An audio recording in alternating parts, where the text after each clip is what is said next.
جی سی بیٹا شروع کریں.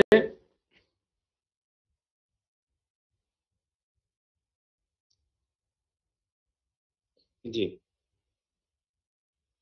بسم اللہ الرحمن الرحیم نحمدہ و نصلی علی رسول الکریم اما بعد فاعوذ باللہ من الشیطان الرجیم بسم اللہ الرحمن الرحیم. رسول کریم صلی اللہ علیہ وسلم کی دعوت کے اہم نکات میں سے ہم بات کر رہے ہیں. پہلے ہم نے بات کی ہے تعلق باللہ کے اوپر، دوسری اصلاح عقائد کے اوپر بات کی ہے، تیسری چیز ہے عبادات. عبادات کے ذریعے بھی انسان تزکیہ نفس کی تربیت حاصل کرتا ہے. انسان میں 5 عبادات فرض ہیں جن سے انسان کے نفس کا تزکیہ ہوتا ہے. نماز سے انسان تزکیہ نفس، تقرب الہی، صفائی و پاکیزگی حاصل کرتا ہے. قرآن حکیم میں شاہد ان الصلاۃ تنہی عن الفحشاء والمنکر، بے شک نماز بے حیائی اور برائی کے کاموں سے روکتی ہے. زکوٰۃ کے سے انسان کے دل سے حب مال و جاہ کا خاتمہ ہوتا ہے. قرآن مجید میں ارشاد باری تعالیٰ ہے جس کا مفہوم ہے آپ صلی اللہ علیہ وسلم ان کے مالوں میں سے صدقات لے کر ان کے نفوس کو بخل کے مرض سے پاک کریں اور ان کے باقی مالوں کو بھی پاک کریں. سورۃ توبہ کی 103 آیت ہے جس کا مفہوم ہے. اور روزہ میں جب انسان بھوکا پیاسا رہتا ہے تو اس کے نفس کی خواہشات ختم ہو جاتی ہیں. وہ اللہ کے خوف سے اپنے نفس کو کنٹرول کرنے کی تربیت حاصل کرتا ہے. اس طرح حج بھی انسان کو بہت سی پابندیوں پر عمل پیدا ہونے اور نفس کو کنٹرول کرنے کے قابل بناتا ہے. اسلام میں فرائض و حکام کے علاوہ نوافل بھی تزکیہ نفس کا ذریعہ بنتے ہیں. جسے قدسی اللہ تعالیٰ فرماتے ہیں اس کا مفہوم ہے کہ میرا بندہ میرا تقرب نوافل سے حاصل کرتا ہے. میرا بندہ میرا تقرب نوافل سے حاصل کرتا ہے. اسلام کا نظام عبادت ایسا ہے جس میں انسان طمانینت، خوشی اور سکون حاصل کرتا ہے. عبادت کا مقصد نفس انسان کو جان جوکھوں میں مبتلا کرنا ہے اور نہ ہی ترک دنیا، بلکہ ان کی ادائیگی خوشی سے کر کے تزکیہ نفس کرنا ہے اور ان سے تقرب الہی حاصل کرنا ہے. قصہ یوں ہے کہ اللہ پاک نے جب انسان کو بنایا وَإِذْ قَالَ رَبُّكَ لِلْمَلَائِكَةِ إِنِّي جَاعِلٌ فِي الْأَرْضِ خَلِيفَةً قَالُوا أَتَجْعَلُ فِيهَا مَن يُفْسِدُ فِيهَا وَيَسْفِكُ الدِّمَاءَ وَنَحْنُ نُسَبِّحُ بِحَمْدِكَ وَنُقَدِّسُ لَكَ قَالَ إِنِّي أَعْلَمُ مَا لَا تَعْلَمُونَ. اللہ پاک فرماتے ہیں کہ جب میں نے کہا فرشتوں سے کہ زمین میں اپنا نائب بنانے لگا ہوں، تو فرشتوں نے کہا کہ اللہ زمین میں خون بہائے گا، دنگا فساد کرے گا، اور ہم تیری حمد کے ساتھ تیری پاکیزگی بیان کرتے ہیں. تو اللہ تعالیٰ فرمایا میں جانتا ہوں تم نہیں جانتے. تو یہ ایک بات دیکھنے کی ہے. جب اللہ تعالیٰ نے فرشتوں سے کہا تو فرشتے کہتے ہیں اللہ ٹھیک ہے تو جو کرنا ہے ٹھیک کرے گا. فرشتوں نے یہ بات کیوں کہی کہ زمین میں خون بہائے گا، دنگا فساد کرے گا؟ اس لیے کہی کہ جب فرشتوں نے دیکھا کہ اللہ تعالیٰ نے، مفہوم عرض کر رہا ہوں جو بزرگوں نے سنا ہے، جب اللہ تعالیٰ نے فرشتوں کے سامنے انسان کو بنایا آگ پانی ہوا اور مٹی سے، تو فرشتے تو پریشان ہو گئے دیکھ کے کہ متضاد چیزیں ہیں، آگ پانی ہوا مٹی متضاد چیزیں ہیں، اللہ پاک نے ایک جگہ اکٹھی کر دی ہیں. پچھلے فرشتوں نے کہتے کہ زمین میں دنگا فساد کرے گا اور خون بہائے گا، دنگا فساد کرے گا اور خون بہائے گا. اب دیکھیے جو بزرگوں نے سنا ہے مفہوم عرض کرتا ہوں. آگ سے انسان میں تکبر پیدا ہوا، اس کو توڑنے کے لیے اللہ پاک نے نماز ادا کرنے کا حکم دیا کہ جب انسان نماز ادا کرے گا اپنے تکبر کو خاک میں ملا دے گا، اپنی باڈی کا سب سے قیمتی ترین حصہ ماتھا، فور ہیڈ، اللہ کے سامنے زمین پہ رگڑے گا اور اپنے عاجزی کی انتہا کر دے گا اور کہے گا میں کچھ نہیں ہوں، میرا کچھ نہیں ہے اور مجھ سے بھی کچھ نہیں ہے. اے اللہ تو سب کچھ ہے، تیرا سب کچھ ہے، تجھی سے سب کچھ ہے، میرا کام تیرے دین کی سرفرازی میں، اس لیے مسلمان میں، اس لیے نمازی. آگ سے جو تکبر پیدا ہوا اس کو توڑنے کے لیے اللہ پاک نے نماز ادا کرنے کا حکم دیا. اب بیٹا جو نماز پڑھے گا وہ عاجز ہے، جو آگ سے تکبر کا علاج کر کے عاجز بن گیا.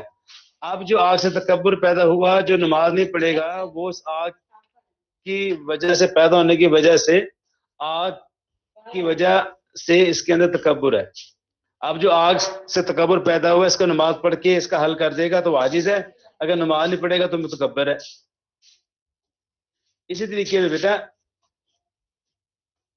روزہ جو پانی سے انسان میں ظلم پیدا ہوا، تو پانی جو چیز ہے بہا کے لے جاتا ہے، پانی جو چیز ہے بہا کے لے جاتا ہے. پانی سے انسان میں ظلم پیدا ہوا، اس کو توڑنے کے لیے اللہ پاک نے روزہ رکھنے کا حکم دیا کہ جب انسان سب کچھ ہوتے کچھ کھاتا پیتا نہیں ہے، صبح صادق سے لے کے غروب آفتاب تک کچھ کھاتا پیتا نہیں ہے، تو اس کے اندر غریبوں کی ہمدردی کا جذبہ پیدا ہوتا ہے. اور مٹی میں جو چیز میں ختم، مٹی سے انسان میں بخل پیدا ہوا ہے، اس بخل کو توڑنے کے لیے اللہ پاک نے زکوٰۃ ادا کرنے کو حکم دیا عمرہ کے لیے. ہوا دور دور تک پھیلتی ہے، انسان دور دور تک مشہور ہونا چاہتا ہے. اس شہرت کے جذبے کو ختم کرنے کے لیے اللہ رب العزت نے، اللہ تعالیٰ جل شانہ نے حج ادا کرنے کا حکم دیا کہ جب انسان میدان عرفات میں احرام باندھ کر اللہ کے سامنے کہتا ہے لبیک اللہم لبیک لبیک لا شریک لک لبیک ان الحمد والنعمت لک والملک لا شریک لک، تو یہ تلبیہ پڑھتا ہے اللہ کے سامنے بار بار. اس کو پتہ تھا میں مر کر اسی کفن کے ساتھ اللہ کے سامنے پیش ہو جانا ہے. تو ہوا سے جو شہرت حاصل کرنے کا جذبہ پیدا ہوا تھا وہ اللہ تعالیٰ نے ختم کر دیا حج سے.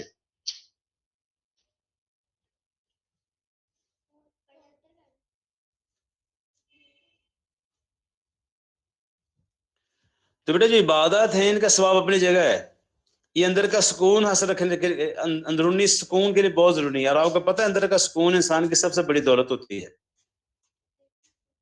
جس کو انسان کو اندر کا سکون نہیں، اس نے دولت کو کیا کرنا، چاٹنا ہے، کوٹھیوں کو، کاروں کو، بنگلوں کو کیا کرنا ہے جس کو اندر کا سکون نہ ہو. اندر کا سکون سب سے بڑی دولت ہے اور ملے گا عبادات سے.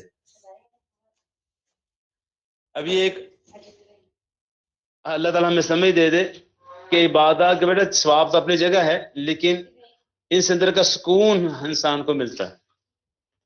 اگلی چیز ہے اللہ کے رسول صلی اللہ علیہ وسلم کی دعوت کے اہم نکات میں سے اعمال کی جواب دہی. اللہ تعالیٰ فرماتے ہیں فَمَن يَعْمَلْ مِثْقَالَ ذَرَّةٍ خَيْرًا يَرَهُ وَمَن يَعْمَلْ مِثْقَالَ ذَرَّةٍ شَرًّا يَرَهُ. جو ایک دانے کے برابر بھی بھلائی کرے گا اس کو بھی دیکھ لے گا، اور جو کوئی ایک دانے کے برابر برائی کرے گا اس کو بھی دیکھ لے گا. انسان جب یہ سوچتا ہے کہ اس نے ایک دن مرنا ہے اور اپنے اعمال کی جواب دہی میں حساب و کتاب کے مراحل سے گزرنا ہے، تو خود بخود برے کاموں سے اجتناب کرتا ہے اور احساس ذمہ داری کے تحت دوسرے کے حقوق کی ادائیگی پر مجبور ہو جاتا ہے. لیکن آخر سے تزکیہ نفس کا عمل قرار پڑتا ہے. اس لیے اللہ تعالیٰ فرماتے ہیں لِيَبْلُوَكُمْ أَيُّكُمْ أَحْسَنُ عَمَلًا.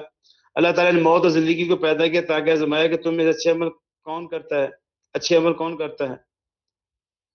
ایسے ہی اللہ تعالیٰ فرماتے ہیں سورہ بنی اسرائیل میں وَكُلَّ إِنسَانٍ أَلْزَمْنَاهُ طَائِرَهُ فِي عُنُقِهِ وَنُخْرِجُ لَهُ يَوْمَ الْقِيَامَةِ كِتَابًا يَلْقَاهُ مَنشُورًا اقرأ كتابك كفى بنفسك اليوم عليك حسيبا من اهتدى فإنما يهتدي لنفسه ومن ضل فإنما يضل عليها ولا تزر وازرة وزر أخرى. اللہ تعالیٰ فرماتے ہیں کہ ہم نے انسان کے نام مال کو اس کے گلے کا طوق بنا رکھا ہے. انسان سے کہا جائے گا اپنا نام مال پڑھو، اقرأ کتابک، اپنا نام مال پڑھو. ہاں جی، اللہ فرماتے ہیں جس نے ہدایت کا راستہ اختیار کیا اپنے لیے کیا، اور جس نے گمراہی کا راستہ اختیار کیا اپنے لیے کیا، اور کوئی کسی کا بوجھ نہیں اٹھائے گا. جب انسان کو بیٹا اس کا نام مال دیا جائے گا تو وہ دیکھ کے دنگ رہ جائے گا اور کیا کہے گا، لا یغادر صغیرۃ ولا کبیرۃ الا احصاها. اس میں نہ چھوٹی چیز چھوڑے گی نہ کوئی بڑی چیز چھوڑے گی، سب کچھ لکھا ہوا ہے. آگے ہے اخلاق نبی صلی اللہ علیہ وسلم اور تعمیر سیرت. آپ صلی اللہ علیہ وسلم کا اسوہ حسنہ انسانی کردار و صحت کی تکمیل کے لیے اہم کردار ادا کرتا ہے. آپ صلی اللہ علیہ وسلم کی ذات بابرکت سے تمام شعبہ زندگی کے لیے رہنمائی حاصل کی جا سکتی ہے. قرآن شریف میں آپ صلی اللہ علیہ وسلم کی زندگی کو بہترین قرار دیا گیا ہے. لقد كان لكم في رسول الله اسوة حسنة. ہمارے لیے اللہ کے رسول صلی اللہ علیہ وسلم کی مبارک زندگی بہترین نمونہ ہے. لمن كان يرجو الله، اس شخص کے لیے جو اللہ تعالیٰ کی ملاقات کا یقین رکھتا ہو، والیوم الآخر، اور قیامت کے دن کا یقین رکھتا ہو، وذکر اللہ کثیر، اور کثرت سے اللہ پاک کا ذکر کرتا ہو. آپ صلی اللہ علیہ وسلم خود عمدہ اخلاق کے منصب پر فائز. آپ صلی اللہ علیہ وسلم نے خود اپنی بیس مبارک کے مقصد سے آگاہ کرتے ہوئے فرمایا انما بعثت لیتم مکارم الاخلاق، جس کا مفہوم ہے او کما قال علیہ الصلوۃ والسلام، جس کا مفہوم ہے اللہ کے رسول صلی اللہ علیہ وسلم فرمایا اس کا مفہوم بے شک میں مکارم اخلاق کی تکمیل کے لیے بھیجا گیا ہوں. یا آپ صلی اللہ علیہ وسلم کا اخلاق و کردار تھا کہ دور نبوت صلی اللہ علیہ وسلم سے آپ صلی اللہ علیہ وسلم کی ذات اطہر سے براہ راستہ فیضیاب ہونے والوں کی تعداد کم ہونے کے باوجود انہوں نے عظیم الشان اور حیرت انگیز کارنامے سر انجام دیے. اور وہ اقوام عالم کے لیے مینار نور ثابت ہوئے۔ آج بھی جو شخص شوق و محبت سے لبریز ہو کر آپ صلی اللہ علیہ وسلم کی سیرت طیبہ کا مطالعہ کرے گا، آج بھی جو شخص شوق و محبت سے لبریز ہو کر آپ صلی اللہ علیہ وسلم کی سیرت طیبہ کا مطالعہ کرے گا، اس کو آپ صلی اللہ علیہ وسلم کی ذات سے کمال ہدایت حاصل ہوگی۔ آپ صلی اللہ علیہ وسلم نے اخلاق کی دو قسمیں بیان فرمائی ہیں، ایک وہ جنہیں اختیار کرنا ہر مسلمان کے ضروری ہے، دوسری وہ جن سے ہر ایک مسلمان کے اجتناب کرنا ضروری ہے۔ اخلاق فاضلہ پر عمل کرنا اور اخلاق رذیلہ سے اجتناب انسان کے تزکیہ نفس کا ذریعہ بنتا ہے۔ یعنی اوصاف حمیدہ اپنے اندر پیدا کرنا، صبر و تحمل، صبر و شکر، ذکر، خندہ پیشانی، تواضع، عاجزی، انکساری، یہ اپنے اندر اوصاف حمیدہ پیدا کرنے ہیں۔ اور اخلاق رذیلہ کون سے ہیں؟ جھوٹ، غیبت، بہتان، چوری، زنا، اس سارے اخلاق رذیلہ سے اجتناب کرنا ہے۔ اللہ کے رسول صلی اللہ علیہ وسلم کی دعوت کا اہم نکات میں سے اگلی چیز ہے ذکر کی کثرت۔ اللہ پاک فرماتے ہیں یا ایھا الذین آمنوا اذکروا اللہ ذکرا کثیرا، اے ایمانو اللہ تعالیٰ کثرت سے ذکر کرو۔ ایک جگہ اللہ پاک فرماتے ہیں واذکروا اللہ کثیرا لعلکم تفلحون، اور اللہ پاک کا کثرت سے ذکر کرو تاکہ تم فلاح پا جاؤ۔ ہر وقت ذکر کرنے سے اللہ تعالیٰ کی محبت و ذہن میں ڈر موجود رہتا ہے۔ دل کی صفائی ذکر سے ہوتی ہے، کیونکہ روح کی غذا ذکر الہی ہے۔ الا بذکر اللہ تطمئن القلوب، خبردار اللہ تعالیٰ کے ذکر سے دلوں کو اطمینان حاصل ہوتا ہے۔ نبی اکرم صلی اللہ علیہ وسلم نے تزکیہ نفس کے لیے جو طریقے اختیار کیے، ان میں سے ایک طریقہ کثرت ذکر کا بھی تھا، کثرت ذکر کا بھی ہے۔ اللہ تعالیٰ کا کثرت سے ذکر کرنے والا اپنے نفس کو برائیوں سے بچا کر نیکیوں کی طرف راغب کرتا ہے، نفس کو ناجائز امور کی انجام دہی سے روکتا ہے۔ اس طرح سیرت و کردار کی تشکیل ہوتی رہتی ہے۔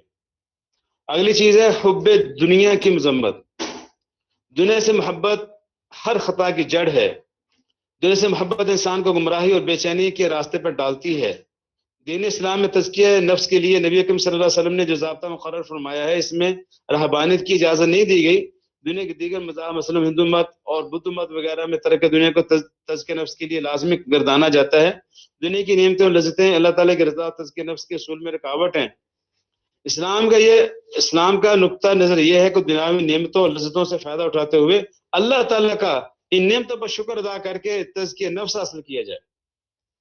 دنیا پرستی کے فتنے سے خبردار کرتے ہوئے فرمایا،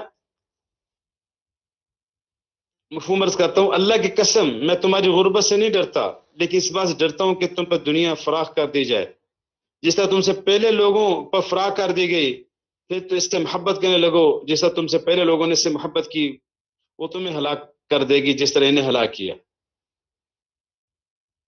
ایک جگہ اللہ فرماتے ہیں المال والبنون زینت الحیات الدنیا، مال اور بیٹے دنیا کی زیب و آرائش ہیں، والباقیات الصالحات خیر عند ربک ثوابا وخیر عملا، اور تیرے رب کے نزدیک باقی رہنے والی چیزیں جو ہیں نا وہ نیک اعمال ہیں۔